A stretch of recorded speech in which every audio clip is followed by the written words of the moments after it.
So there's a migrant shelter here behind me, and you said you live close by. Yes, I work right there in that building, and the migrant is right there. Okay. They've been here for over a month now.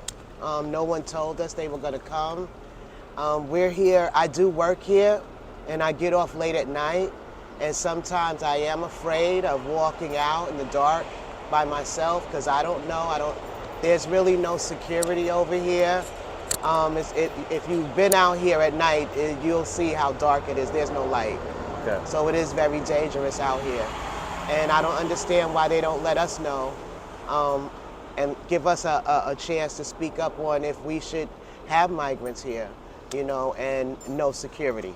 I don't care if they're there, but, just as long as they know that, look, there goes security now. And I don't know if they, if they know, I don't know the background of anybody. So, I'm not saying they don't belong here, but I don't know anybody's background. Now, mind you, this is the police station. Don't get me wrong. The police station is right here. Yeah. So that's the only reason why I feel a little bit more comfortable with them here, just because it's a police station right there. They gave them bikes. At one time, it was bikes everywhere, scooters everywhere. I guess they said the security guard, I spoke to one of them, she said that the mayor gave them these bikes so they can get delivery jobs and so forth. So I guess that's what they're doing now. Okay. Do you think do they have licenses to drive the bikes? I don't believe so. You don't really need a license to drive those little scooters. But if they do get in an accident, who's responsible? Okay. That's the question. Okay, yeah. If they hit me with the bike, who's gonna pay for my my hospital bills? The mayor? Now, you said they've been moving in here a couple of weeks ago. Yeah, There was no like notice. a month. Yeah, I think it's like a bus, a MTA bus, a regular bus came every morning around 9 o'clock, 10 o'clock, and dropped them off. And they stopped doing it now. I guess they ran out of room, but they stopped dropping them off.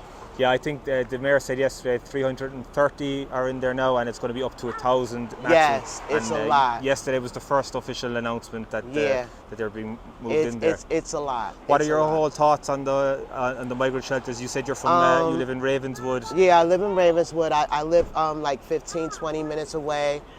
We do have migrants in hotels where I live. I don't appreciate it because I do have my grandsons, they do go to school around there, and I do have other people that I know. So if it is a security issue, they need to do something about it. I don't think that they should just, have people here and we don't know any of their background. Yeah. I mean, anybody could come in. Yeah. And now we have that prisoner that's on the loose. So now what are we're not even thinking about the asylum seeker no more. Yeah. We're thinking about that prisoner. That's running around now, you see? So, they took our eyes off of this and they put our eyes on something else. Yeah. And that's what they try to do. But no, I'm still sticking to this migrant thing. I don't think it's right. I don't think that if they give them free benefits, I want free benefits too. I want some food. I want a scooter too. I might want to do DoorDash after work. Mayor, I want a scooter too. So do you think it's unfair that they're being housed in? I don't think that it's fair that Washington isn't doing more about this, because the crisis is getting worse. We're running out of space here in New York. We don't even have space for our own New Yorkers, let alone migrants. So if you can't split them up and put them in other places, I don't know what to tell you. They should have a limit. They should have a limit for each state. Okay, 20,000 already came to New York. Let's go to the next state. When the next state gets 20,000, let's find them another state. You shouldn't just have them all in one state, because we're suffering. The people that's already in this state are suffering. And I'm tired of suffering. It's too hot. It's going to cost $12 billion. You see? And then the $12 billion could have went to something else that we needed.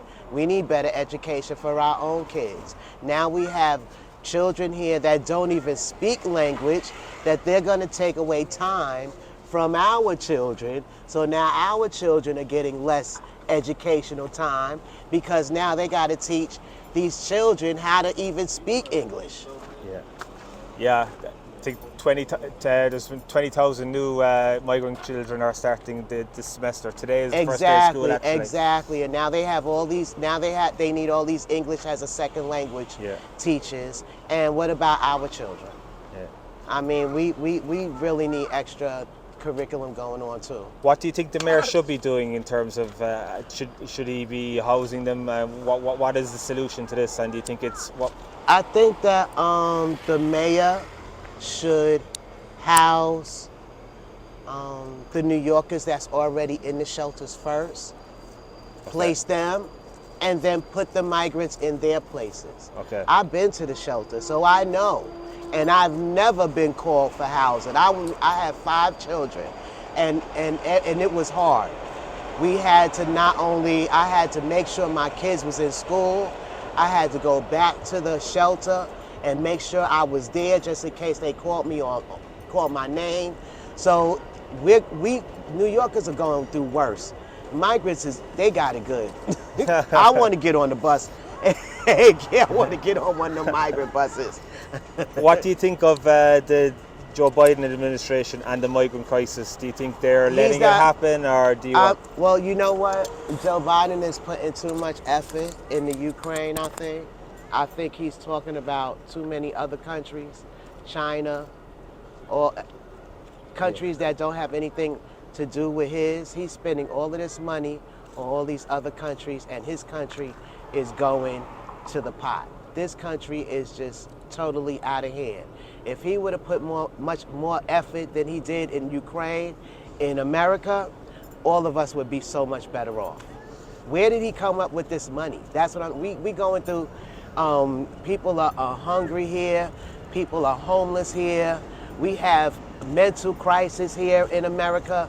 Where did all this money come from? And we're in need. So you mean to tell me that when other countries are in need, they come first before your country?